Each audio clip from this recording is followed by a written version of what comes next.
Ding ding, it is 10 o'clock on the west coast of the United States. It is 0500 GMT. CBAS After Dark kicks off a brand new week here on Monday, the 22nd of June, 2015, joined by another very special group of people. These are my Periscope fans, my friends who are with me on Periscope. Now, those of you who are watching on Periscope are like, what the hell? Why did everything just turn upside down? Well, this is the device I use to actually talk to my Periscope audience. You can actually see sort of the broadcast. There's the text on the screen and so forth. My phone number is usually there so people can actually call in live. This is an interactive show. Just because it's boring as hell and nobody calls in doesn't mean I don't take questions or comments. I absolutely do. Excuse me while I adjust myself here.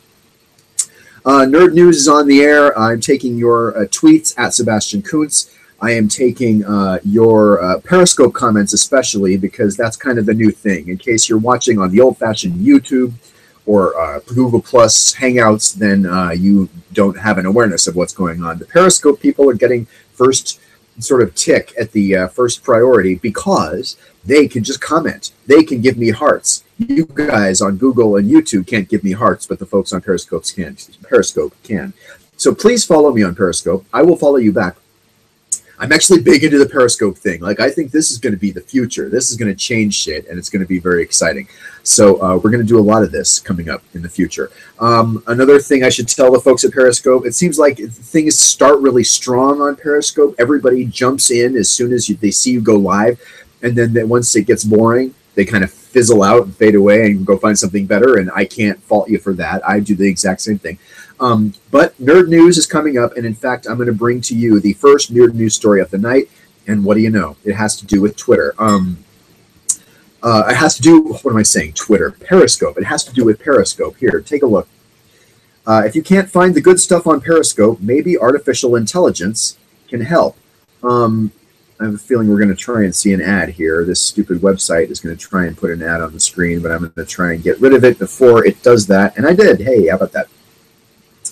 By the way, looking at Periscope, I am one of the bad ones, apparently, because if you're a talking head, that's one of the less interesting things on Periscope, right? Which I essentially am. Nothing but a talking head here.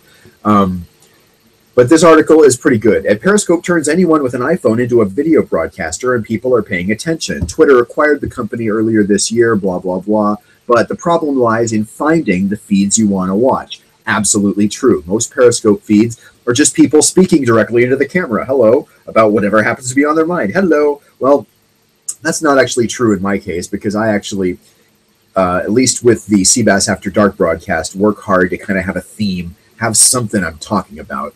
And fortunately, if you want the big fight or live streams from the riots in Baltimore or backstage footage from the sets of popular TV shows, you have to hunt.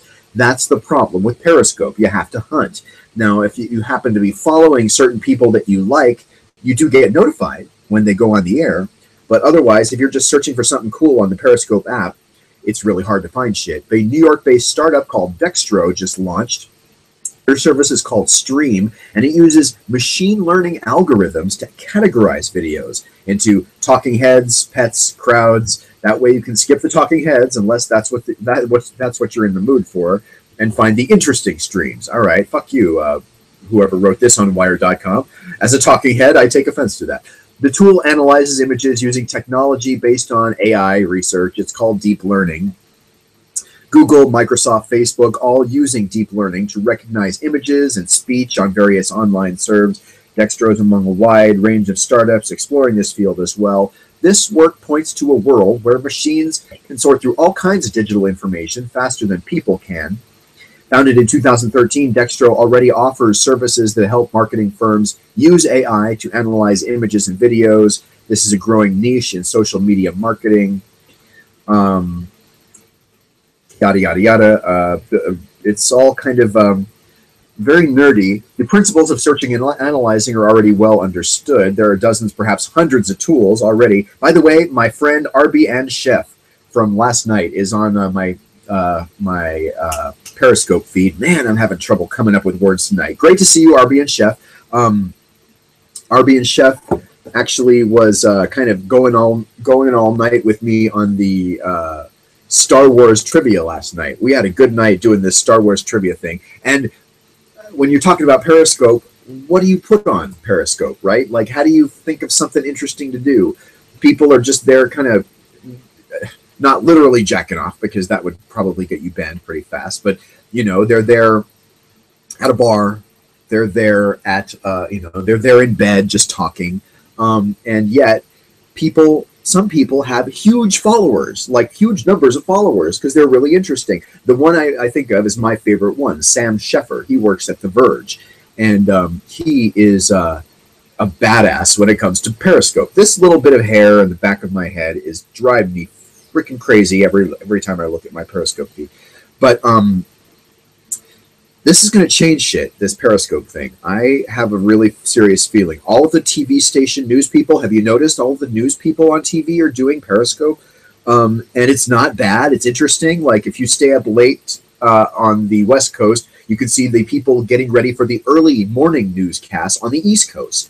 You can see people at gay clubs in Brazil dancing go-go boys and stuff like that. You can see people just getting drunk or getting stoned in their apartments. Like the article said, you can see pets. Periscope's a really cool thing. And it's going to change a lot as far as communication. It's going to change a lot as far as live news broadcasting. Just tonight, here's an example. Oh man, this is great. I'm taking a walk. I was actually periscoping on my walk. I call it Desert Trek, because I'm kind of this Star Trek guy. They had people asking questions. This friend of mine, RB and Chef, was in one that had 10 people. 2 seconds later, it blew up. So it can just blow up. That's the thing, is a whole bunch of people can just kind of join and suddenly start firing off the hearts, and then you're popular. Well, the one that really had the most hearts today and the most viewers, Puff Daddy. I call him Puff Daddy because I'm old. P. Diddy, Puff Diddy, whatever his name, Sean Puffy Combs, was arrested in Southern California today and had like some legal trouble apparently, and was in a police car and the whole 9 yards. There was whole crowds of people with their phones filming him go down the street and stuff like that. It was pretty funny. And I mean, as the people on Periscope were saying, it was kind of anticlimactic, right? Like, you couldn't really see him in the police car or anything like that. But in the way Twitter sort of felt like it was going to change, not really transform the social media universe, but it did contribute to it. It did add a layer to it, and it did kind of up the game a little bit for people like MySpace and Facebook and shit like that, Instagram. And so I feel like Periscope is kind of the next generation of that, right? Like, I can see it happening already, where people just are, some people are stars on Periscope, and that's going to be kind of the next thing. By the way, as always, this broadcast brought to us by my good friends at Code Red Mountain Dew, who do not pay me to drink this on the broadcast. I just think it's delicious and nutritious and very good for you. It's got lots of that high fructose corn syrup, which is good for your health. And if you believe that, anyway, so that's kind of the thing about Periscope. I'm big into the Periscope, not just doing it. I mean, I like to do it because it's an interesting thing. And I do have a show I've been doing for months and months now, where it's actually kind of nerd news, and it's actually seriously themed. Monday night is Nerd News Night. Tomorrow night, join me at the same time. It's Game Show Tuesday. I'm telling the people who don't know, for the folks who are on Google and YouTube here, you know about Game Show Tuesday already. But I go through YouTube and find old classic game shows or stuff that maybe is from another country. And I don't think there's enough game shows on. Reality TV is kind of horse shit to me. I find reality TV kind of, I mean, when I say it's horse shit, I mean that. Like, it's condescending and it's bullshit and it's boring as hell, and it makes people into TV stars who have no business being fucking stars. This is the Kardashian thing through and through. No, didn't do a damn thing to be famous, but people are like completely, enraptured by her to the point where she's practically fucking royalty. And I find that, I mean, it's a little cliche even in this day and age to find that just, dick-strokingly, mind-bogglingly wrong for Kim Kardashian to be fucking famous for doing absolutely zero, except having a big ass and marrying fucking Kanye West. I mean, they were born famous, as RB and Chef says, and that says it. But they weren't even born famous in kind of the British royal way, where you have blood in you that apparently makes you special. I don't even get the British royal family. If I never saw one more news story about the British royal family, it would be too soon. But My friend Willie just sent me a text. It is Pride season in San Francisco, and all of the gay guys are getting ready. I'm on the air now. You should watch. Maybe Willie will join me on the old YouTube video here or on Periscope. Anyway, so I'm here kind of thinking about Periscope a lot, what it's going to do for me, trying to continually up my viewership and be interesting. Well, I think what I'm going to have to do is kind of stick to the old way of doing things. And I love that this AI theory might actually help things out as far as being able to search for things. That really is kind of the biggest snag. God, my hair is a train wreck. And only when I have two cameras on me am I aware of this. Okay. Let's look at other nerd news stories. Watson and Ted. Did I look at this? I sort of think I did. I did an artificial intelligence episode of Nerd News a couple of weeks ago, and that was pretty interesting. And as RB and Chef says on Periscope, it brings the world closer. And that's really true. It sounds like a cliche, and my first instinct to go, yeah, it brings the world closer. But that's not right. Like, it's absolutely correct to say that it brings the world closer. I was in a Brazilian nightclub watching Go-Go Boys dance. I was behind the scenes at a Backstreet Boys concert, I think. The Backstreet Boys were fucking periscoping. Now, I'm not a fan of the Backstreet Boys, but it was on there you go, Backstreet Boys behind the scenes. They're like, really? And there's like 500,000 viewers. I'm like, all right, let's see what the Backstreet Boys got. And it was interesting for 5 minutes, you know. Was it more interesting than if I'd searched for something I'd wanted on YouTube, or if I had, you know, been watching The Big Bang Theory, or, you know, I can't say. But I mean, it's I went on pizza delivery, pizza delivery on Periscope. How funny is it? Oh, no, he went on a pizza delivery that somebody else was doing. Somebody else was periscoping their pizza delivery. Am I right? That's what was happening, I think. I mean, think about that. You can go on a pizza delivery with someone. You can, you know, be inside the... I watched this morning. It was, it was this morning. It was like 1 a.m. 24 hours ago, okay? So it was like 4 a.m. East Coast time. And one of the Periscope things, it was like the Pittsburgh, Pennsylvania Morning News or something like that. And there's this girl standing in front of the green wall, you know, pointing to the weather and pointing to and then the thing you don't see on the morning news is when they switch places with the traffic person, because the traffic person has to be in front of the green screen too. So now you see the weather person going, yeah, it's going to be, there's the highs, the lows, and the fronts here. And then you see them talking and talking and talking. And while they keep talking, all of a sudden, after they're off camera, they kind of run out of the way, and the traffic person comes running in and stands there. And you hear them. I mean, all you're seeing is the temperatures on the screen if you're a TV watcher. You're like, all right, and the high tomorrow is going to be 87 degrees, and the low tonight is going to be 57. Back to you. Okay, thanks, Jim. And over here, we've got Jane, and she's doing the traffic for us. She's covering this big, massive pileup on the 101 southbound. Janine, and she's like, that's right, Terry, and blah, blah. You know, I mean, it's all very seamless because the TV people are professionals. And I mean, having been a broadcaster, a radio guy for 20 years and done some TV, I know how that shit goes. But it's really fascinating to watch the process, the stuff you never see on TV, right? And as I noted on here, for some reason, the television broadcasters seem to be attaching themselves to this Periscope thing. So the live reporters out in the field are, periscoping. Like I saw the P. Diddy arrest in LAPD. Like somebody from NBC4 in Los Angeles had their Periscope fired up and watched a police car go by. I don't know who the fuck was in the police car. Could have been Sean Puffy Combs. Could have been nobody we've ever heard of. But I was there for 5 minutes, captivated, as were several hundred other people, by the way. So it wasn't just me. Let's shift gears a little bit. I want to say really fast, on a kind of a personal note, the internet is kind of now how I'm making money. I was an English teacher in Mexico last year. After 20 years of being a news person on the radio, it kind of, not a very interesting story. Got fired the way people get fired, not because I did anything, just because that's what happened. Then my best friend from college was teaching English in Mexico. He grew up in Mexico. And then we went to college at Arizona State together.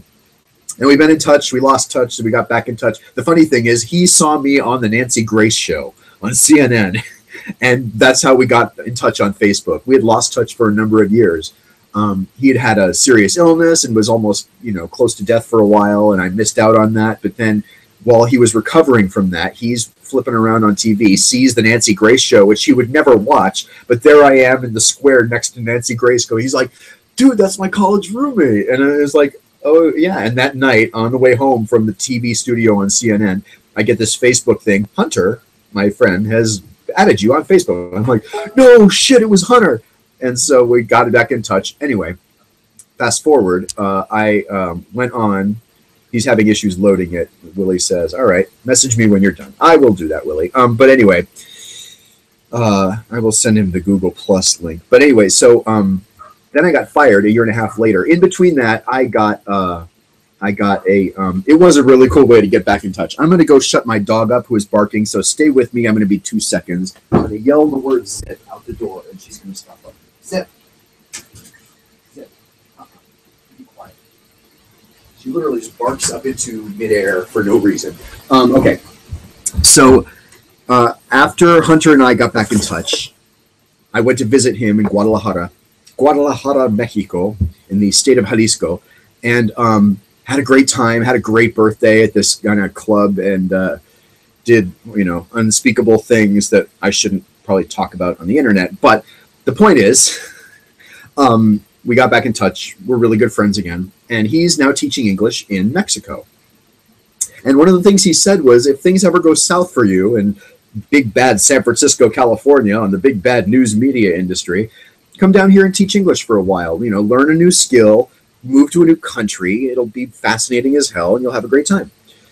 Well, little did I kept that in my back pocket as like an emergency contingency, right? Yeah, if ever the world starts coming to an end, or my world starts coming to an end, that'll be my emergency plan.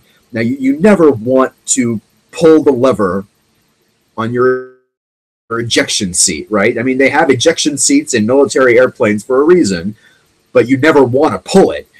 If you have to pull it, shit's going down. Well, I had to pull that lever. Shit was going down, and it was going down fast, and I didn't get a new job right away. And I'm like, you know what? Hunter's right. I should try something different, something new, something interesting, and just get away from this for a while. And it was the best decision I ever made. I don't like admitting that because I love being on the radio and being a journalist and stuff like that, but it's true. That was the best decision I ever made. So next thing I know, I'm on the airplane in San Francisco, California, headed for Mexico with everything I own. And I'm not just Mexico, North Mexico, like the border, not just Cabo, not just, Cancun. This is like the jungle where white people don't go. Well, there's not a lot of white people in the state of Tabasco, for instance. But I went to the city of Villahermosa. I learned how to be an English teacher through the Berlitz training, and I was a Berlitz English teacher for a year, and it was one of the best things I ever did. And now I'm back. Somebody on my Periscope feed is on the air, but I don't have the ability to watch because I'm on the air myself in three different places if you count Google and YouTube as separate. Anyway, now I'm back. I spent a year in Mexico, came back. It was time, and now I'm back here teaching English online for kind of the big opposite, like the actual competitor to the company I used to work for. And, I'm not done with the news. I will get back into the media at some point. Everybody who's a fan of mine is quite upset with me for not being on the radio, like it's just up to me, right? How come you're not on my radio doing the news anymore? I loved it when you did the news on the radio. I'm like, well, fucking get someone to hire me. Like, it's not my fault. Believe me, if it were up to me, I would be doing it. It's what I was born to do, and it's what I feel teaching English, and this will change as time goes on, but I feel like I'm with someone else's bat, ball, and glove on someone else's baseball field. And I'm not big on sports metaphors, but you know what I'm saying? Like, I heard somebody say that once in a Star Trek DVD, and I'm like, yes, that's how it feels. I am using somebody else's baseball bat, glove, and ball on someone else's baseball field. I can do it. It's not like I can't go through the motions, but it's not what I was born to do. It's not what I'm used to. It's not, anyway, blah, blah, blah. But it's making me some money, and I'm getting back on my feet, and it's giving me some time to think and some time to kind of figure out what's next. I'm not just going to go to Enid, Oklahoma, or Elko, Nevada, or, one of those little podunk towns where they want news where they can't hold on to news people because it's a shitty place to be a news person, right? I mean, I'd do it for a while if I had to. But I feel like having worked as 20 years as a news person, I ought to be able to do something somewhere. And yet I can't get hired by any of these news agencies. And it's just, as all my friends keep reminding me, and God bless them for saying this, it's not my fault, right? It's not because I suck. It is because the industry is shrinking. Being a news person is harder than it's ever been before. So that was kind of a long way of getting to why I'm here and why I'm doing this now. I kind of do this broadcast to keep my chops up, to something to plan, something to, because I had my own radio show for 4.5, 5 years in San Francisco. And, you're scanning the news constantly for a story you want to cover, something that you can bring to the table, something interesting you can say. And he's mobile now. Okay, whatever.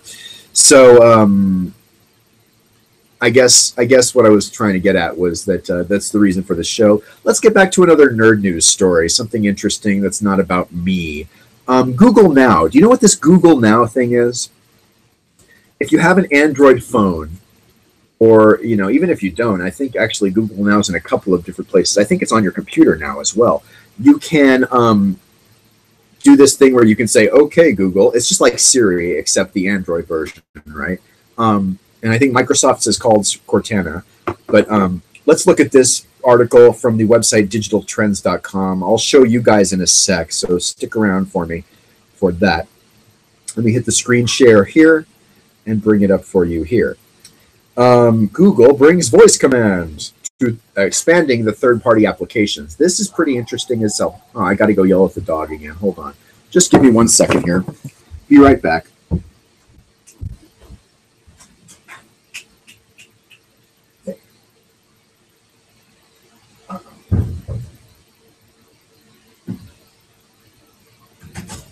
Oh my God, there's coyotes out there. Not like attacking my dogs, but there's totally coyotes out there. That's what's making the dog freak out. Okay. Google's expanding to third-party applications. Google's voice command feature, Google Now, I'll show you the article here, is finally open for use by developers. And it's third-party apps. Users on Android will now be able to say, "Okay, Google," and navigate through their apps. Kind of like the way I do on my iPhone. If I say here, activate Periscope. Really, any app you have, you can just say activate clock or activate Facebook or whatever the hell. Hey, I can even watch cBaS After Dark. This will be trippy. Watching myself watch myself. Yeah, that's really great. Okay. It's not a very interesting image, however. Okay, so... oh, and I saw Arby and Chef. I should have let that actually go on the screen. That would have been cool if you could have seen your thing on the screen, dude. You know what? I will do it again. Or I'll actually load this again here, and you'll be able to see. I don't know why I go through this. This is pretty funny. Okay, now if I go here, you should be able to comment now. There you go. Say hey. It lost its connection. Why does it keep losing its connection? It would be really great if this iPhone 4 piece of garbage would actually function. I think you have to not touch. There we go. Okay. Try it now, RB.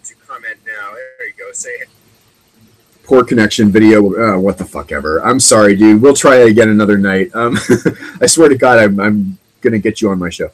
I see a smiley face there. Thank you, sir. So everything you say to Siri and Google is now being heard by an actual human being. We covered that the other night. Okay, Google Voice Command Module has been largely viewed as an answer to Siri. By opening its voice command feature to developers, Google is staying a step ahead of Apple, which has yet to allow Siri for use on non-native applications. So you can't control them. You can't go to Siri and say certain things, but you can send a tweet. Like if I go here, I think I can actually say, tweet, "I'm warm in Arizona tonight," period, smiley face. Sorry, you sexy motherfucker. There's something wrong. Can you please try that again? I didn't know if you knew that's what I have Siri set up to call me, is I have Siri set up to call me you sexy motherfucker. Back to the article. Google's voice command service currently recognizes 9 languages: English, French, Italian, German, Spanish, Japanese, Korean, Portuguese, and Russian. What the Google Voice Control shares with Apple is the goal of integration. Apple's been adding Siri to all of its devices. That includes iPads, I guess. And you know what? The truth is, Siri is available to a certain degree on your Macintosh. Like my Apple laptop can do certain Siri functions. And you can actually set up which key triggers it and all that other stuff.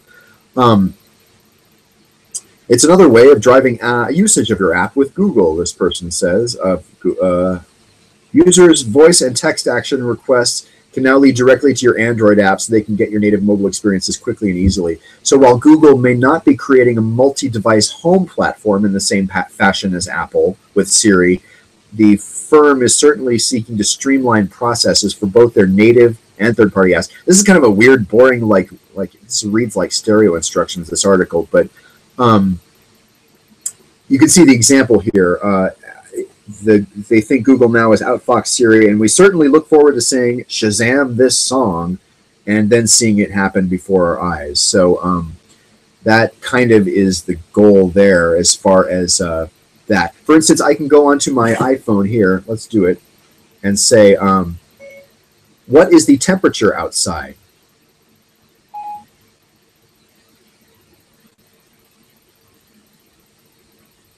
And if you're not touching the antenna at all, it'll work. All right, so there you go. It's not that hot. 93 degrees is not that hot. What is the relative humidity? And is it going to define it, or will it actually tell me the relative humidity? Because what I want is for it to tell me how many percent of moisture is in the air. But now it's not even doing anything. And the problem is not with Siri. The problem here, the problem with Siri there is not that Siri is bad. It is that this damn iPhone 4, which is the old iPhone that I still keep with me for certain things, the camera works great, you know. The pedometer, I use it to measure my steps every day. You want to see how many steps I took today? Here we go. 8,600 something. It's not easy to read, but it's there. 8,600 some steps. I'll show my Periscope audience as well. And, you know, why would you throw a phone away that can do some things, especially like that pedometer function? It kind of drains the battery a little bit, and so I don't want to have it on my regular phone or my tablet. I just keep it on my old phone in my pocket, and it can measure my steps all day, and I never really have to check it. But the problem with the old iPhone is the antenna is this band around the side, which is very sexy and was great in 2008 or whenever they came up with it. But if you hold the phone like this, now you're short-circuiting the antenna, and it can't do shit. So every time I do it, I have to only touch the glass on the back and not, you know, or sort of try and hold it with the glass on the two sides and not touch any of the metal, because if you touch any of the goddamn metal, the goddamn phone doesn't goddamn work. This is cBAS After Dark. Join me on Periscope. Send me a comment. Send me a heart. Follow me and I'll follow you back. Or just tweet me on Twitter, Sebastian Kunz. Or normally I say you can call 310-776-KUNZ. That's 310-776-5869. But my phone's in the other place. And Arbian Chef says he likes Samsung phones. Tell me more, Arbian Chef. Like, is it because of Android? Is it because of Samsung, the hardware?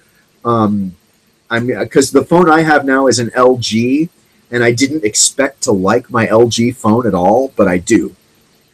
And I got it specifically because one of my students in Mexico had it. It's the curved one. It's called the LG Flex. I don't even think they sell it anymore. Like, it's not nearly as popular as they thought it would be. The color's not super great. Battery life's pretty damn good, actually. The Android operating system I like a lot. My friend Willie, who's the one I was texting back and forth with a minute ago, knew me back in the Bay Area. I was kind of an Apple person. I had just, and it wasn't because I was trying to fit in, but if you ride the train in California, Android usually lets you customize everything. I agree. Android lets you customize so much good shit. Ringtones, the color of the light that blinks on the back, you know, that kind of stuff. That's tremendous. And I absolutely agree with you there. Back in the Bay Area, I was a real iPhone, not just iPhone, Apple guy. I got my first iPhone, and it was, you know, there's nothing, you cannot say anything bad about the iPhone. The iPhone is a real sexy phone. It makes hard shit easy. It does it with flair, you know, it's a real stylish kind of thing. And part of it, I hate to say, not the status symbol aspect of it, but when you're on the train in San Francisco, certainly between San Jose and San Francisco, when you're going right through Apple Alley there in Cupertino, Mountain View, that kind of place, you see one kind of laptop on everybody's lap. You see one kind of phone in everybody's hand. I don't give a shit about that, except that, you know, I was running an old shitty phone. And my parents also, RB and Chef says his parents like the iPhone because it's simple and has a good image. And that's true. My parents have both this exact same phone, the iPhone 4S, because it's easy. My dad's learning a little bit about Siri. I'm glad my parents are into texting because it's kind of like my grandmother. Before she passed away, she got, I think we got her for Christmas do you remember Web TV?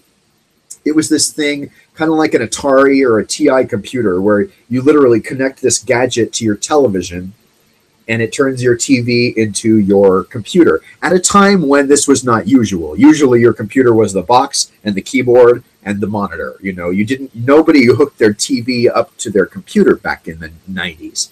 You know, they're certainly not the early 90s. Well, we got Grandma a Web TV, and she started emailing, and she got in touch with old friends of hers, and she got in touch with me and her family. And within a year after that, she lost her hearing. She stopped being able to hear. Like, they tried with hearing aids, and she used to carry this little thing around, this microphone, to try and accentuate her hearing and try and boost it a little bit. And it worked